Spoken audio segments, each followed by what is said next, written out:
Okay, so this is a little bit of an awkward video for me to make, considering that just on Saturday, I posted a video talking about how on launch day, I queued for an RTX 3070, couldn't get one, and then bought something even better instead.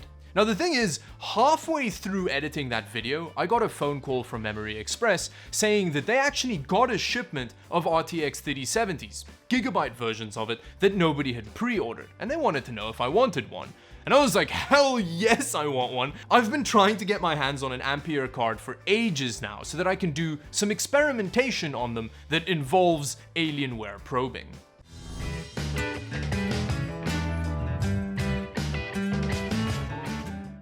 Here we have an RTX 3070 that was actually bought at a shop. Yep, apparently they do exist. Before we carry on, I just want to say thank you so much to a viewer called Neo, who pretty much fully paid for this graphics card. So thank you so much. I really appreciate that.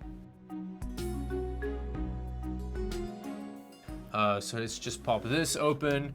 We've got all of the paperwork. And then here is the actual GPU.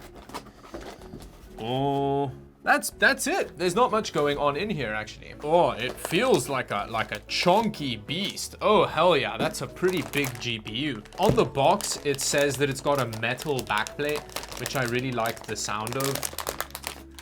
Oh yeah, look at that. What a beauty of a card, actually. So if you have it in your system, it's gonna be this way around, and that looks like a really nice GPU. The first thing that jumps out to me about this card is that the actual PCI Express connectors aren't physically soldered onto the PCB. It's like power connectors that attach it. That's interesting. So it looks like in here, those look almost like Molex pins in there, so that's a bit worrying.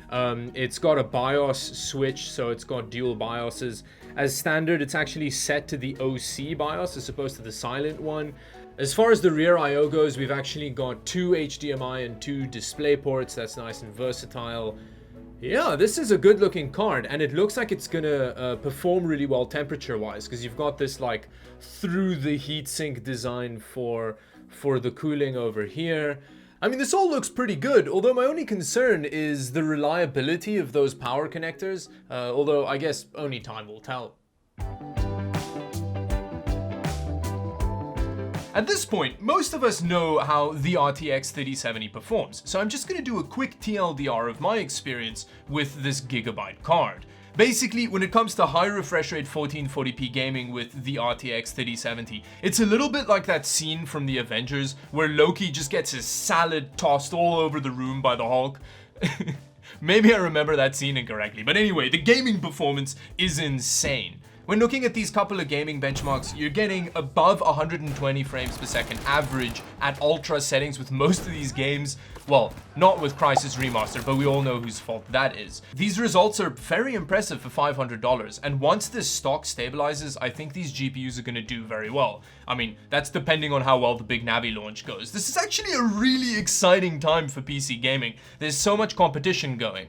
But yeah, basically, if you're trying to game at like high refresh rate 1440p, you don't need to spend more money than this GPU. Even if you're doing ray tracing without DLSS, which is a bit of a stupid use case, but even in that situation, you're still getting above 60 frames per second at 1440p with Battlefield 5 and Shadow of the Tomb Raider. And then when it comes to the actual thermal performance of this specific gigabyte card, it does pretty well. In a well-ventilated case like the Lee 215 mesh front paneled airflow case, we're getting about 64 Celsius with an extended gaming session, and it doesn't get that noisy. So yeah, I mean, it runs pretty cool and pretty quiet. You'll probably get cooler and quieter results from one of the bigger cards, but I like the fact that this cooler isn't just obscenely massive. So with that, let's see how much we can destroy this gaming performance by shoving it in an Alienware pre-built system. It's so heavy.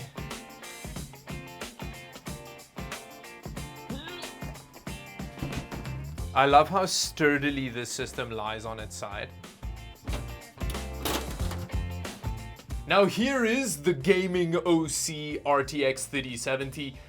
And I really hope it fits in that Alienware system, because it's a real long boy, and I'm not sure it's going to. It may be a little bit like fitting a cucumber into a zucchini patch. So Yeah, let's try it out. Okay, yes. So I think the power supply goes up first. Let's get this out the way, and then we remove this somehow. Yes, there we go. So now that we've got everything pulled open the way that it needs to be, it's the moment of truth. Let's see if this 3070 fits in here. Oh no, it's so close.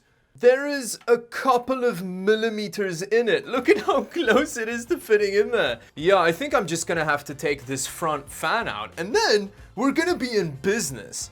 Although, we're gonna be missing the intake fan for the GPU, so I don't know if that's gonna be a worthwhile trade-off to make. Something we do have going for us is the fact that this isn't a really chody graphics card, so yeah, we're definitely gonna have space vertically in the system. It's just horizontally that we have a problem now. Now I was kind of thinking that maybe I should just remove this plastic shroud, because as you can see in there, it does extend a little bit beyond where the actual heatsink sits. You can see the same thing on the other side here. There's definitely some wasted space, and it would be very easy to remove the backplate and the cooler and try and do that. The problem is, as you can see here, the actual fans are attached to this shroud. So if you remove the shroud, you have to remove the fans as well. It's not modular in any way, so yeah, there's no way around that. The only way that I can do this is by removing that intake fan. Okay, now we just need to get this front fan out. It should be pretty straightforward. We just... Okay, that's a very fine tolerance we're working with here, but... Wait, how do I... Okay, there we go, hell yeah. After removing the fan, you can see here that this little plastic cage that they use to mount it actually adds to the clearance a bit. So I'm curious if I can fit the GPU with the fan without this little plastic cage. Now this is just a quick, pretty stupid attempt, but I'm gonna see if I can just like wedge the fan into place with the GPU. No, I wouldn't say that that fits. In fact, if anything, it's now stuck.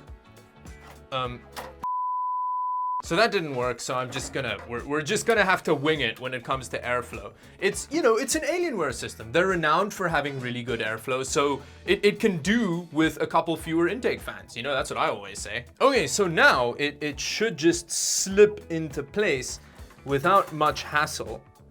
Yeah, look at that. Look at that, we got it in here. I've got many concerns. The first one is the fact that it's got one of those pass-through cooler designs, which is gonna pass through straight into that metal bit.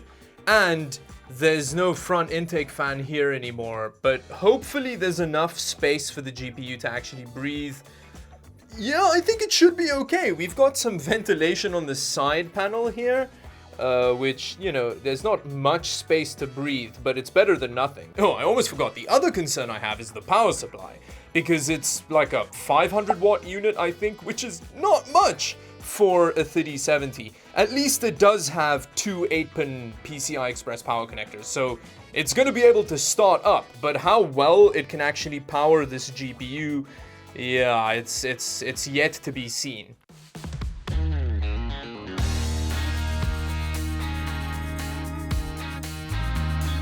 Other than the actual physical installation process, this was actually surprisingly easy to get running. When I started up the system, I just got an error warning. The PC was a bit worried about that front fan not being plugged in, but once I booted into Windows, I just installed the graphics card drivers and it's kind of working, as you can see here. I was kind of expecting I'd have to sacrifice a goat to the gods of Dell to get this system to recognize the GPU, but it's worked surprisingly easily. So now, let's see if it catches on fire when we run games on it. Here, I'm about 20 minutes to half an hour into a session of Battlefield 5, and look at those temperatures! It's actually way better than I was expecting. It's surprisingly close to the temperatures of the previous benchmarks that I did in that Lian Li 215 mesh front panel case. And bear in mind, this is with the GPU boosting to 2 GHz in the same way that it did in that very airflow optimized case. Although it is worth noting that that little Ryzen 5 3500 is thermally throttling up the butt. But don't worry, in a second I'll put an even bigger thermal load on that 3070 to see if we can get it to overheat. So yeah, it seems like the Alienware has its GPU temperatures pretty well under control. Just out of curiosity, I redid the benchmarks for Battlefield 5 and Shadow of the Tomb Raider so that we can compare it to the 10850K results, and yeah, there's definitely a drop in performance, but that's to be expected. Those are two very different CPUs. And then finally, I just wanted to see if I could actually get the GPU to overheat in this system. So I ran an instance of Furmark, and yeah, again, the temperatures topped off pretty quickly and it didn't run that hot. I'm surprised at how well this Alienware system manages its GPU thermals. Again, the CPU thermals are a different story, but that's pretty impressive, I'd say. I was kind of expecting that we were gonna get temperatures close to the fusion point of silicon in that system, but yeah, that luckily didn't happen. And that brings me to the end of the video. So if you enjoyed it, like and subscribe to the channel for more videos like this one. Check out my Twitch account, I stream about twice a week, and yeah, until the next video, bye-bye.